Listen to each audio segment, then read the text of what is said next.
HR teams are increasingly finding themselves having to answer questions from managers and support employees with neurodiversity, neurodivergent conditions, workplace adjustments, all of the things that come with it, but with absolutely no training. And this can feel really overwhelming. How do you deal with these questions, inquiries? How do you get the right answers? It's absolutely essential that HR teams get the right training, because the specific needs of those who are neurodivergent are very different often to those who are neurotypical. But how do we get leadership to buy into this? And it's about making sure that we tie it to the business need. And there absolutely is a business benefit. This isn't just some HR initiative. And in this video, I'm going to explain exactly why. So the challenge we've got as HR professionals is we're expected to be an expert in everything. If it's to do with people, HR will deal with it. HR are the experts. And the reality is that's not what our HR training does. And we can't be the experts in all things, everything, people. We have to sometimes get additional training, and we're only going to keep up any expertise by having that continuous training. But also, it's not just our responsibility, despite the fact these things are often seen as HR initiatives. So leadership will push back, well, why do you need this training? Why should we invest in it? Why do we need another HR initiative? And this is where we need to get across that message that it's not just a HR initiative. It's not just, I don't know how to deal with this employee inquiry and therefore I want some training to deal with it. Although there is a need for that, absolutely, we can get across a much stronger message. And I get it, I really do. Let's equate it to going into a shop to buy a snack, right? Bear with me on this one. So look, I go into the shop and I just need a snack. I need something that's just going to give me that hit to keep my energy levels up. There's a nice pot of fruit there, but there's also a chocolate bar. Now that pot of fruit's more expensive. It's a little bit of a hassle to eat. And that chocolate bar is just going to feel good when I eat it. Now, if you're anything like me, you'll be going to the chocolate bar every single time. But the reality is we know that the fruit is better for us. Long term, that fruit is going to be better for our bodies, and it's something that we should be doing. But it has a little bit of a challenge. We need to overcome that. And that's where we need to try and help ourselves and sell it to make us make that right decision for the long term. And this is the business case that's going to do it. So the first thing I'm going to talk about, because it is the smallest part, I think, and often again in HR, we really fix on this one, and it's the legal compliance. It's important to mention it. The costs to the business are high. Only recently, there was a tribunal that awarded 4.5 million to somebody with ADHD and PTSD. The costs to the business of getting this wrong are really high. But nobody goes into business for legal compliance. So the business case has got to be wider than that. But it is important that we recognise that tribunal cases are jumping massively. In the 4 years up to 2022, there were only 18 cases relating to neurodivergent conditions. In 2023, that jumped to 103 cases. It's jumping, and it's jumping because there is increased awareness. People understand their neurodivergent conditions. They understand that they're entitled to reasonable adjustments. They're asking for them. And that's why you're getting increased inquiries in the HR team for adjustments, for support, because people know they need it. And people know that they can thrive and be at their best if they've got the right adjustments and support. So the legal point is really key there. It's key that we have it in there, but I always put it in there first, because we know that when we put messaging out, the message that comes later is the one that people remember the most. And that's what I really want business leaders to be focused on, is where this is a benefit to the business.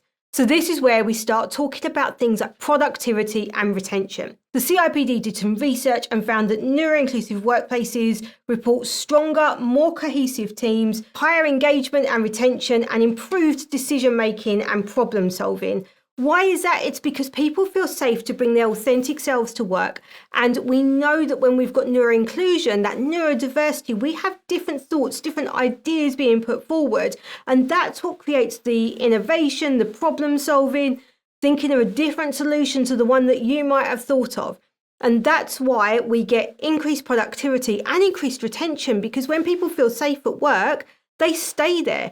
We know how expensive recruitment is. We know how difficult it is to recruit new people. Keeping people, training them up, providing support, encouraging that loyalty that means they'll stay with us is better for the business and the bottom line. And not only that, when we support people who are neurodivergent, when we have these neuro-inclusive teams, we are gaining the strengths that come. Being neurodivergent doesn't just mean, oh, I've got this condition, which means I'm like bad at everything, or like I'm really poor at things. I'm not going to be as productive. I'm going to be a weaker employee. It's absolutely not the case.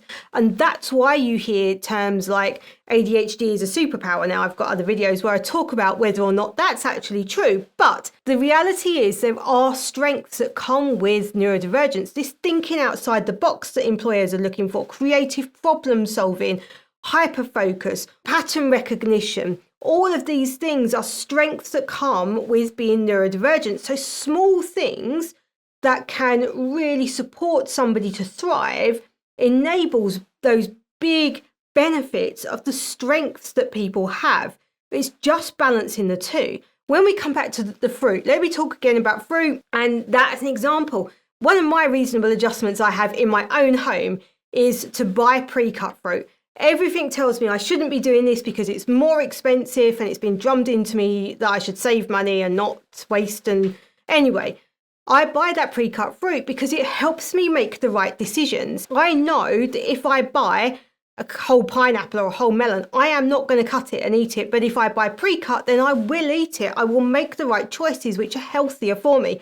The reality is it's not that much more expensive. Actually, when I weigh it up with the time saved of cutting it and all of that stuff that goes with it, then the costs start to balance out as well. And I've made the right decisions long term, which means that I'm going to have a healthier body and stay more productive, have less time off sick, all of that stuff that comes with it, just because I've made myself that reasonable adjustment. And that's what we're talking about, is these small adjustments that can make huge differences to people and how they work and how the business works. And this does have real financial benefits on the bottom line. As we've talked about, recruitment is so expensive. And when we compare retention, training people up, and the cost of doing that, it's significantly cheaper than recruiting new people, and particularly at a time where we know how hard it is to recruit. That, and when we increase productivity, we reduce absenteeism. Again, all of these things are great for the bottom line, let alone creative problem solving, innovation, all the things that can move a business forward. So here's the thing with HR, and what we often get wrong is we talk about things as being HR initiatives. And I don't think we should be using that term. It's not helpful. We should be talking about business strategy. We are there to ensure that our people are meeting the business goals, which means that when we're presenting the ideas, presenting that we need to be doing something like neuro-inclusion, neurodiversity awareness training, we need to be linking that to data. We need to have data around absence, turnover, productivity, things where we can directly relate it and then draw from the research to demonstrate the benefits. We then need to align that directly with business goals. If business goals are about increasing productivity or creating new ideas, going into new markets, we need to align what we're talking about with those business goals to demonstrate how having neuro-inclusion is going to help the business to achieve its goals. And we need to speak the business leader's language. We shouldn't be talking about this is the right thing to do. We should be talking about this reduces risk and increases productivity. That's the things that business leaders want to hear. And it's something we need to really focus on as HR professionals to ensure that we are putting the right message to business leaders in order to get these things as part of the business strategy and get businesses to recognize it. As an example pitch that you can use to your leadership, we've seen an increase in employees asking for neurodiversity support. If we don't train managers, we risk making mistakes that lead to legal issues, high turnover, and lost productivity. Investing in training is a simple, cost-effective way to promote the business while making the most of the strengths neurodivergent employees bring. That's a conversation leadership can't ignore, and it's there on screen for you to take a screenshot, take a copy, and use it to promote to leadership why neuro-inclusion is so important for achieving the business goals. If you want to talk to me about training your HR teams or your wider management teams on neuro-inclusion, book a call now. In the meantime, there's plenty of other videos on my channel talking about neuro-inclusion, how we create neuro-inclusive workplaces. In particular, check out this video now.